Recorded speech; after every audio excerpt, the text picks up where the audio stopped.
diga amém. Diga graças a Deus. Olha, vou entrar na palavra daqui a pouco, mas antes de eu entrar na palavra, eu penso que uma nota de introdução, de agradecimento, ela é bem-vinda, ela é oportuna, porque nós estivemos durante 12 dias aqui reunidos, e 12 dias não é pouco, não é pouco. 12 dias você sair de casa e vir para o templo exige um esforço. O irmão, a irmã trabalha, chega cansado. Muitas vezes o tempo dá tempo de chegar, tomar um banho e vir. Outras vezes nem de tomar banho dá tempo. Vem para o templo e toma banho depois quando volta para casa. E nós tivemos um grupo de pessoas assim, que durante 12 dias, às 8 da manhã, ou às 18, ou às 20 horas, se organizaram e vieram e participaram. Eu comentei de manhã, né, pessoas como o Tony, a família do Tony, que vieram lá do Vale do Sol, que é o lado de lá, é perto de Artemis, é longe, mas os 12 dias eles estiveram aqui conosco. Comentei do André, do seu Ravail, que são lá do Nova Iguaçu, de lá para cá também, é meia hora de trânsito até chegar aqui. Falei da Bia, cadê a Bia? Lá de Saltinho, 12 dias vindo, participando, se esforçando, de Saltinho aqui, vindo e participando. Falei de outros irmãos, falei do Danilão, que eu ainda não gravei, Serra Verde, falei do Celcinho, falei de vários irmãos que estão mais assim distanciados um pouco daqui do templo, né? A própria Cristina teve vindo trabalhando, então a movimentação dos irmãos é digna de elogio, digna de respostas vindas da parte de Deus pelo esforço, pelo sacrifício. Tivemos muitos irmãos que são aqui da região, que vieram, se esforçaram e participaram dos 12 dias. Por que não dizer, né, dos músicos, 3 cultos, com músicos nos 3 cultos, diáconos, intercessores, os meninos da mídia, vários meninos novos sendo treinados, e nós, muitas vezes, tendo ali que esperar eles projetarem, mas faz parte, porque estão sendo treinados. Alguns dos meninos estão aprendendo a ler ali em cima, não tem aquela facilidade para a leitura, são novos ainda, e estão se desenvolvendo, e nós dando a eles essa oportunidade de se desenvolver e contribuir. Então, na música, com as crianças, professoras em sala de aula, 12 dias, 36 cultos. Quer dizer, o irmão, a irmã, que se não conseguiu vir todos os dias, veio 1, 2, 3, 4, 5, 10, 11 dias, talvez alguém que veio apenas hoje, independente de quantas vezes veio, independente de quantos cultos conseguiu participar. O importante é que a igreja se mobilizou e a igreja fez a parte dela. Ouvimos, né, mais de uma vez que o céu reage. Então, a igreja se moveu aqui na terra e o céu vai reagir sobre a vida dessa igreja. O céu vai reagir sobre a vida do irmão, sobre a vida da irmã que veio, que participou, que se esforçou, cada um dentro do seu possível. Tivemos muitas palavras boas, palavras de edificação, testemunhos. Não faltou palavra, irmão, não faltou. Agora é conosco. Pastor, eu não consegui participar de tudo, mas eu vou, no decorrer dos próximos dias aí, assistindo. Assiste, irmão, vai lá, pr.marcãobombo. Todas as mensagens estão lá. Aproveita, se você não é inscrito, se inscreva no YouTube, no canal do seu pastor, se inscreve, vai lá. Eu não ganho R$1 com o YouTube, eu não ganho. Se tivesse ganhando, não estaria fazendo nada errado também. Mas eu não ganho nada, irmão. É mais para ajudar a divulgar, para ajudar a chegar em outras pessoas a mensagem de Deus. A mensagem de Deus. Vai lá, ouça, assista, participe, veja quanta coisa boa foi falada nesses dias aqui nessa igreja. muita coisa boa dentro de várias ordens, né? Foi falado sobre arrumar altar, restaurar altar, foi falado sobre identidade. Muito do que foi falado no primeiro dia, Deus usou os outros pregadores para confirmar o que foi falado no primeiro dia. De nós estarmos lá fora e as pessoas olharem para nós e reconhecerem em nós o reino. Foi falado a respeito da obediência a Deus, a palavra de Deus. Tem muita coisa boa aí na história desses 12 dias.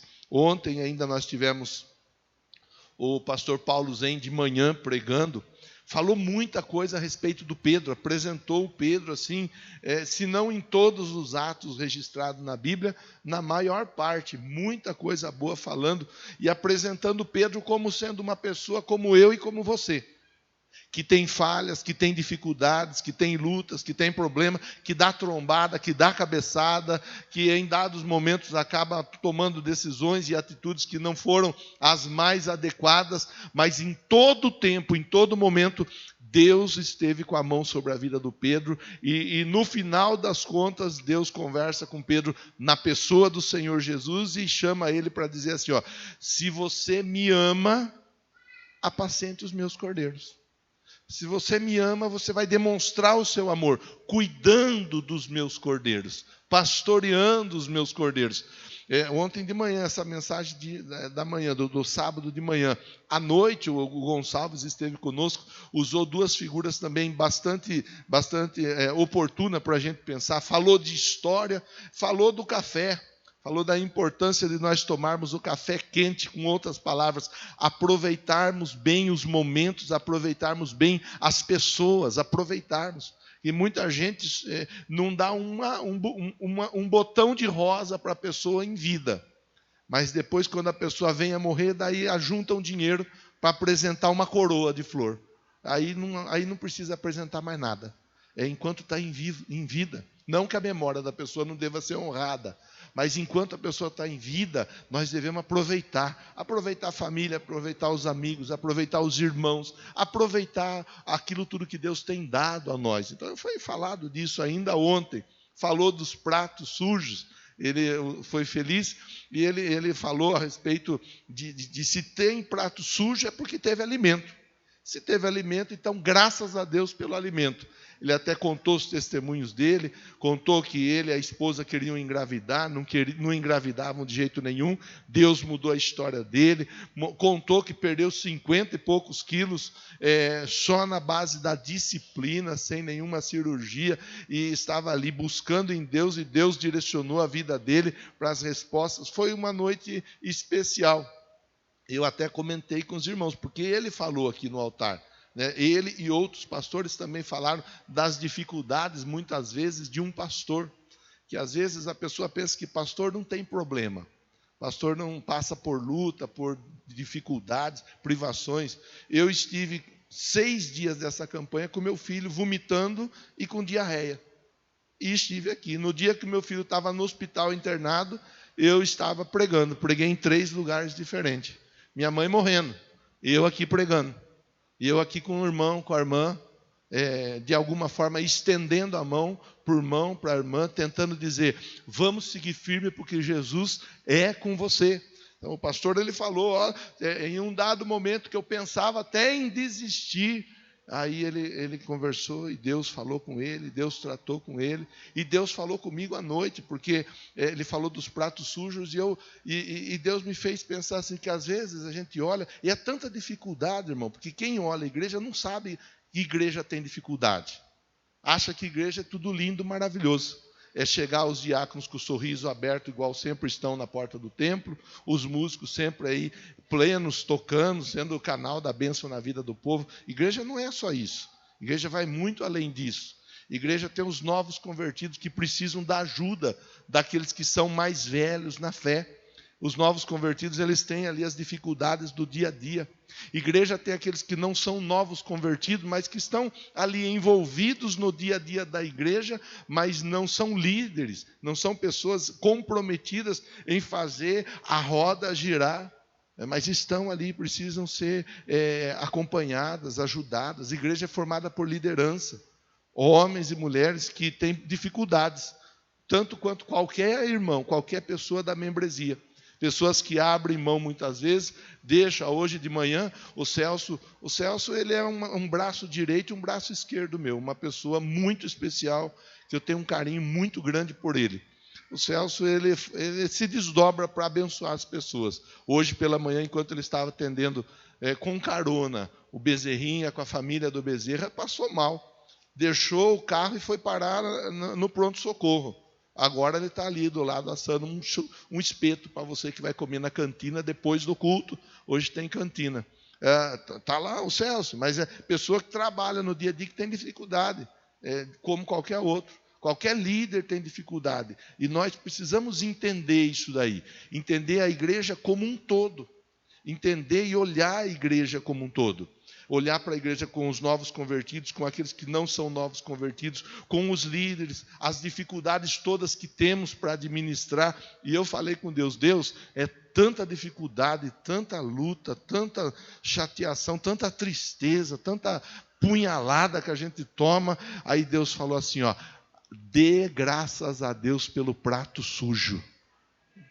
Porque tem pastor que não tem prato sujo para lavar.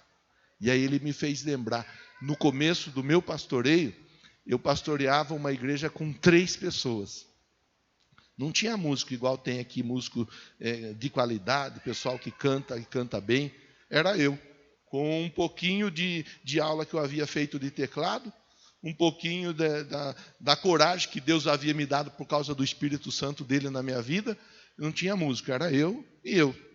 E eu abria o templo porque não tinha diácono. E eu recolhia a contribuição porque não tinha diácono. E não tinha gente também. Começava o culto ia rolando, era eu cantando e a igreja vazia. Então eu sei o que é ter igreja vazia. Eu sei o que é ter igreja com uma pessoa, com 2. Eu sei. Deus me colocou para pastorear dessa forma, para que hoje eu pudesse conversar e dizer, olhando no olho do irmão, olhando no olho da irmã, e dizer, graças a Deus pelos pratos sujos que Ele tem me dado para lavar dia após dia aqui nessa igreja. Que se tem prato sujo é porque tem gente, e se tem gente é porque Deus está trabalhando nesse lugar. Aí o desafio é meu e é dos líderes que aceitam o desafio para me ajudar a pastorear, cuidar, ajudar os irmãos a seguirem a vida de fé. Meu irmão, minha irmã, dificuldade todos nós temos. E é debaixo dessa nota de introdução que eu faço com você, que eu quero ler um texto agora, que está em Esther capítulo 7, verso 2. O Vitor vai nos ajudar. O Vitor, sobrinho do Tico. O Vitor, sobrinho da Gleiciane. 2 Vitor, nós temos 2 Vitors nos ajudando. Eles foram pessoas tão importantes nesses dias, pegando a criançada, ajudando a criançada, ensinando a criançada ali na mídia. São novos, chegaram ontem e já estão ajudando, já estão ensinando. Eu acho isso importante falar para você, porque às vezes você não entende a igreja que você participa, você não entende a igreja que você congrega. Às vezes você não tem noção que é um trabalho de construção, é um trabalho de formação, é um trabalho de edificação, é um trabalho que não é fácil. Não é fácil. Se fosse fácil, você veria a igreja desse jeito, com essa característica, aos montes por aí. E eu desafio você a sair procurar. Você vai ver que não são tantas assim. Com essa característica de pegar o povo, trabalhar o povo, treinar o povo, ensinar o povo, ajudar o povo, corrigir e seguir a toada dia após dia. Não é fácil, não é fácil. E aí vamos ler o texto que está ali, ó.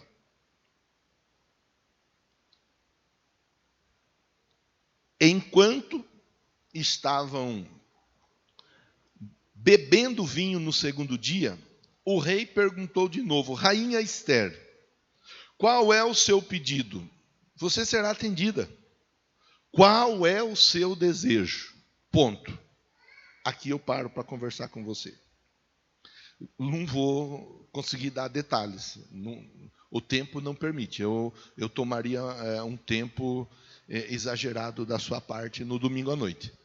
Eu vou tentar ser o mais resumido possível, fazendo uso da nota de introdução que eu procurei mostrar. Coisas boas e coisas não tão boas, facilidades e dificuldades na vida de qualquer pessoa, na vida de uma igreja, mas não apenas na vida de uma igreja, na vida de qualquer homem, de qualquer mulher, no dia a dia. Esther, o livro de Esther, tem 10 capítulos.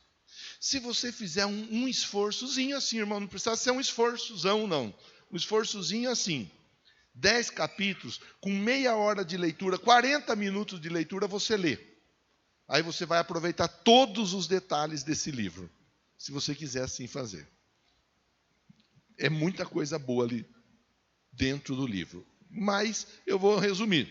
E vou conversar dentro daquilo que Deus me permitir.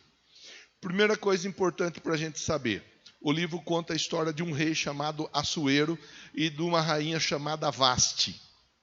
O rei Assuero, em uma das festividades do reino, ele decide que ele quer que a esposa dele dance para que todos os convidados a vejam dançar. A rainha, ela não concorda, ela não aceita, ela não dança.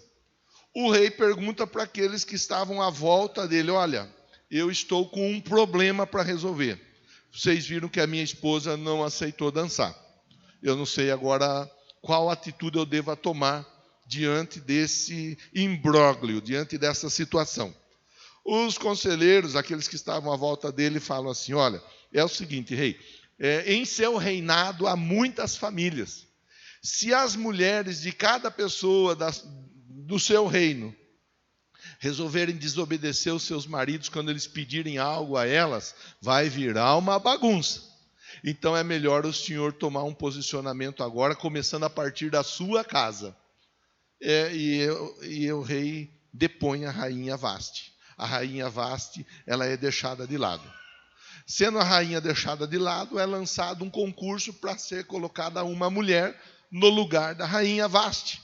Então é lançado um edital falando, convocando as mulheres da região, as características que as mulheres deveriam ter. E nesse concurso, uma mulher chamada Esther, ela vence o concurso. Essa mulher, ela é judia. Esther é uma mulher judia. E sendo Esther uma mulher judia, ela tem como padrasto um homem chamado Mordecai. Esse homem chamado Mordecai, em um determinado dia, naquela região, ele ouve duas pessoas se levantando contra o rei. Duas pessoas dizendo: olha, vamos fazer isso, aquilo outro contra o rei. Com outras palavras, eles iam matar o rei. Ele ouve, ele fica sabendo da trama e ele faz chegar até o rei a informação. Ele faz chegar. O rei, ficando sabendo que haviam pessoas querendo arrancar a cabeça dele, ele prontamente se posiciona e arranca a cabeça daquelas pessoas em primeiro lugar. Então ele vai, se adianta e faz o que havia de ser feito dentro do contexto da época. O Mordecai tem o nome dele escrito no livro das histórias, das crônicas dos reis. Os reis tinham livros de histórias, como se fossem diários. Então, lá no diário do rei está escrito assim: dia tal, o rei sofreu ou sofreria um atentado contra a própria vida, mas é avisado através de Mordecai, e tendo sido avisado, o rei faz o que tem que fazer. E o rei deixa registrado no livro dele. A história anda. Em um determinado momento, o rei, ele faz a leitura do livro. Ele perde o sono e ele vai ler o livro das crônicas, das histórias. Aí ele, lendo o livro, ele vê essa história. Aí ele pergunta, ele questiona para aqueles que estão à volta dele: olha, o que foi feito para esse rapaz chamado Mordecai? Qual a honraria que ele recebeu por esse gesto tão nobre de defender o rei? E aí a turma prontamente diz: não foi feito nada. Não foi feito nada. A honraria que ele recebeu foi ter o nome dele escrito no livro do rei. A honraria foi ter a história registrada. E eu acho isso... E só aqui já daria conversa para muito tempo, irmão, mas eu tenho que... O relógio está aqui, ele não para de pular os minutos aqui na minha frente. Às vezes a gente faz coisa para as pessoas e as pessoas, elas são ingratas. As pessoas, elas não reconhecem o que nós fazemos por elas. Para elas. As pessoas, muitas vezes, elas ignoram e desprezam os nossos feitos. E não tem problema nenhum por isso. Se algum de vocês estiver aqui com algo dentro do seu coração dessa ordem, fique com esse texto que eu estou compartilhando com você de Esther. Diante dos homens, o Mordecai, a princípio, passou batido. Mas diante de Deus, nada que está registrado na história passa batido. Em um dado momento, falei com você ali atrás, de história. Nós temos que ter histórias, boas histórias escritas, boas histórias anotadas, registradas a nosso favor. O Mordecai, a princípio não aconteceu nada. Em um dado momento, Deus faz com que Mordecai leia o livro. Deus faz com que o rei Assuero leia o livro. O rei Assuero, lendo o livro, ele desenvolve uma honraria por Mordecai. A história se desenvolve. Esther é escolhida rainha. Esther era a afilhada do Mordecai. O Mordecai era padrasto da Esther. Na história, tem um homem chamado Amã.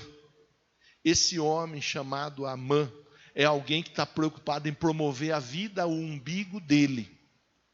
E ele se incomoda porque o Mordecai não se dobrava perante ele, nem perante o rei. O Mordecai, ele se dobrava apenas perante o Deus que ele servia, o Deus de Abraão, de Isaac e de Jacó. O Amã fica incomodado com isso e se levanta contra o Mordecai. O Amã, ele conversa com o rei. Rei, tem uma pessoa, só que ele não fala o nome. Rei, tem uma pessoa que não se prostra perante o Senhor, não se prostra perante o toque da trombeta. O que nós podemos fazer contra essa pessoa? E é dada uma palavra de ordem da parte do rei. Essa pessoa deve morrer. E ela deve morrer, e todos os que são da mesma linhagem dele, os judeus, devem morrer também. O Amã, ele prepara toda uma situação, irmão. Prepara toda uma situação com a intenção de matar Mordecai e de matar os judeus. A Esther fica sabendo disso. O Mordecai conversa com a Esther. Esther, você está sabendo do que está acontecendo? Você está sabendo que um decreto foi declarado e todos os judeus deverão ser mortos? Entre os tais está você, porque você também é judia. E a Esther, ela entra naquela situação junto com o Mordecai, e eles então consagram um jejum, oração, declaram para todos os judeus que deveria de ser buscada a face de Deus em favor daquela causa, para que ela pudesse achar uma oportunidade de conversar com o rei. Porque ninguém, nem a rainha, podia chegar diante do rei para conversar com o rei. Ô rei, beleza? Pá, tá tudo bem aí? Podemos conversar? Tá, não era desse jeito. Se o rei não aceitasse, se o rei não desse abertura, a pessoa não poderia falar com o rei. Então é consagrado um jejum, consagrado uma oração. Quero até aproveitar e agradecer aqui, porque esta semana ainda eu fiz um pedido aos irmãos que jejuassem, que orassem em favor do Gabriel, filho da Eva. Estava morrendo, mas Deus teve misericórdia da vida dele. Deus respondeu a sua oração. Ele teve a história dele mudada. Hoje eu vi ele por aí. Está aqui dentro do templo ainda ou não? Cadê?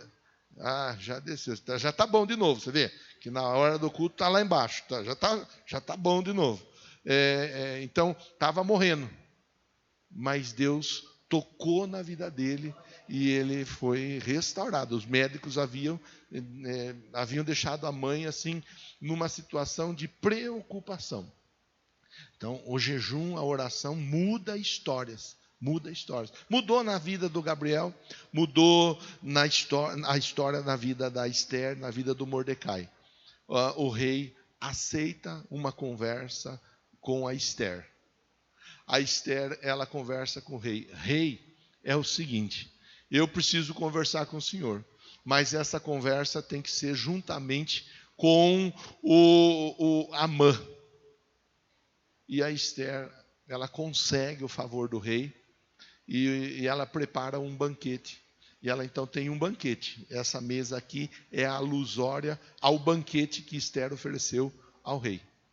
A Esther conversa com o rei, está com o rei no primeiro dia do banquete, e no segundo dia, que é quando nós fizemos a leitura, a Esther, na conversa com o rei diz: fala, Esther, o que é que você quer, do que é que você está precisando, que se te fará aquilo que for da tua necessidade.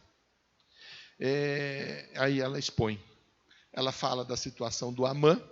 O Amã havia construído uma forca para que morresse o Mordecai e todos os judeus. O Amã acaba morrendo. Quem acaba sendo enforcado é o próprio Amã. Mais do que isso, a história dos judeus, ela é mudada a partir daquele dia, naquela mesa, em que a Esther, ela intercede em favor do povo, junto ao rei. Aí, irmã, para nós podermos fechar a conversa e não alongar. Problema da Esther, problema dos judeus, eles estavam fadados à morte.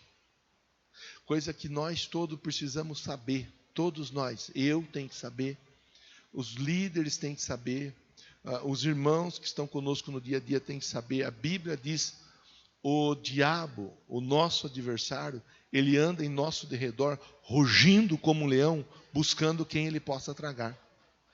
O inimigo, ele quer matar você. Ele quer acabar com a sua vida. Ele quer acabar com a sua família.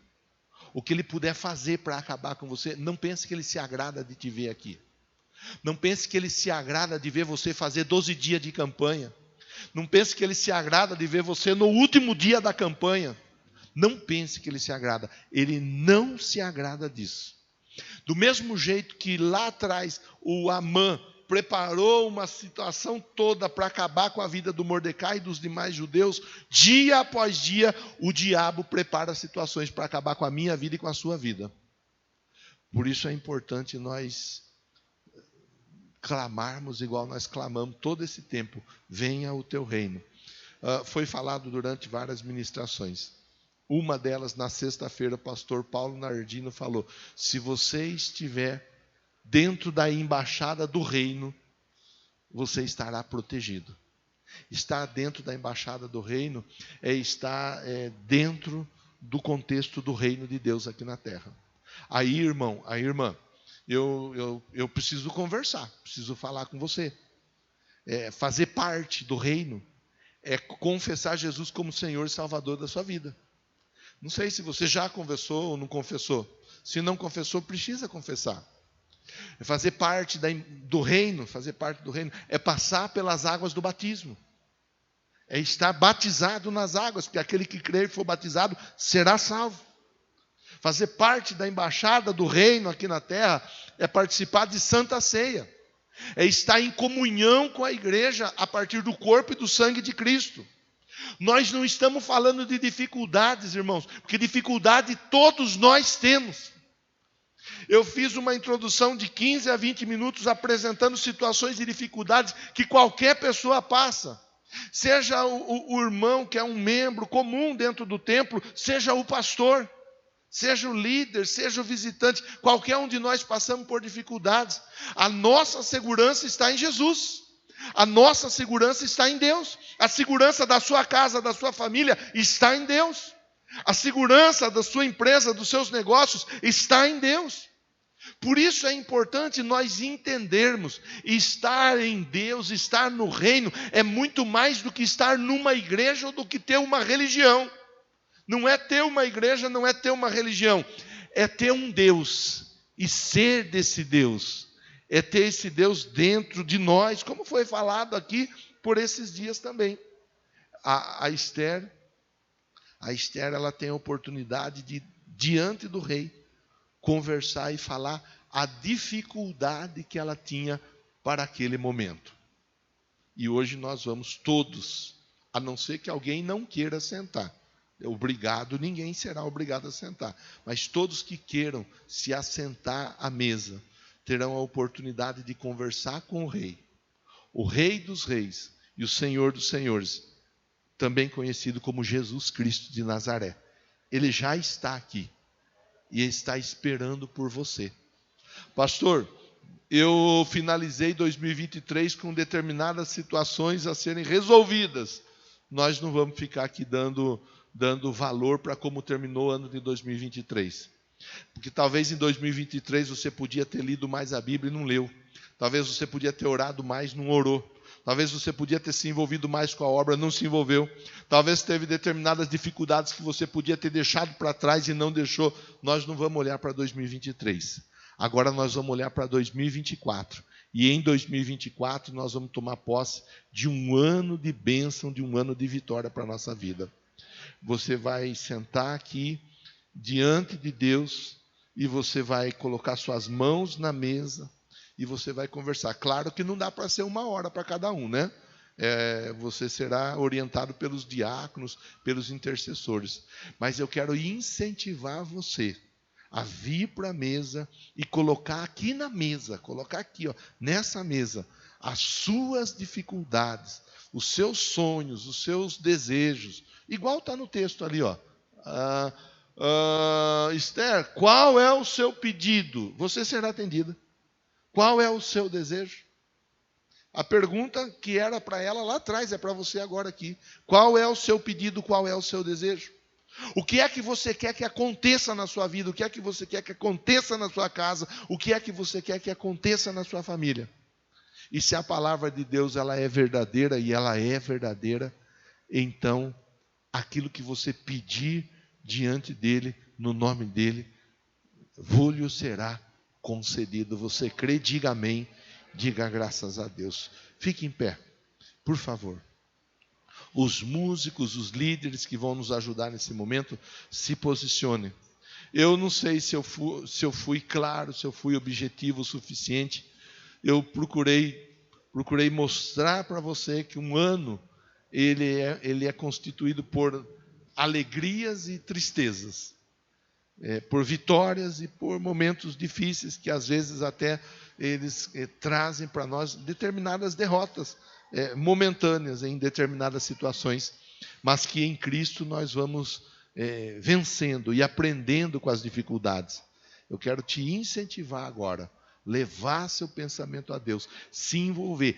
Este é um ato profético.